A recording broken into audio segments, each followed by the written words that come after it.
अहिल्यानगरातील एका खाजगी शाळेत जादूटोणा करून विद्यार्थिनीला लव्ह जिहादसारख्या प्रकरणात ओढल्याच्या बातम्यामुळे शहरात निर्माण झालेल्या तणावावर आज माउंट लिटराजी स्कूलने पोलीस अधीक्षकांना लेखी खुलासा देत स्पष्ट केले की या संपूर्ण प्रकरणाशी शाळेचा कोणताही संबंध नाही। स्थानिक चॅनल्सवर ज्यांचं नाव घेतलं जात आहे त्या नूर मॅडम यांनी 10 फेब्रुवारी 2024 रोजीच वैयक्तिक कारणास्तव पदाचा राजीनामा दिलेला असून शाळेने तो त्याच दिवशी मंजूरही केला होता।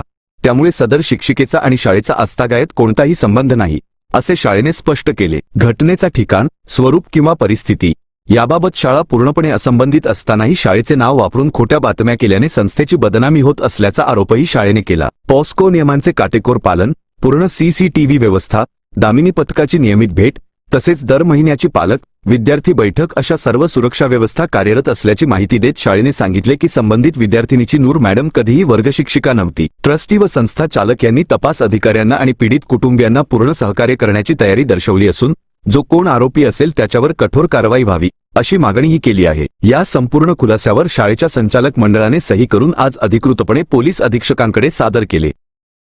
याबाबत एवढं सांगण्यात येईल की ज्या शिक्षिकेचं नाव यामध्ये आलेलं आहे ती शिक्षिका फेब्रुवारी 2025 मध्ये शाळेला त्यांच्या वैयक्तिक कारणासाठी राजीनामा देऊन शाळा सोडून गेलेली आहे। तर तेव्हापासून म्हणजे फेब्रुवारी 2025 पासून आजपर्यंत त्या शिक्षिकेचा आणि शाळेचा कुठलाही संबंध आलेला नाहीये। तसं काही असल्यास आपण त्या मॅडमचे हे बघू शकता, म्हणजे आपले रेकॉर्ड पाहू शकता। तसं काही शाळेचा आणि मॅडमचा संबंध आलेला नाहीये। आणि दुसरं असं, जे काही समाज माध्यमांमध्ये शाळेचं जे काही नाव आलेलं आहे ते कुठल्या तरी गैरसमजामुळे आलेलं आहे।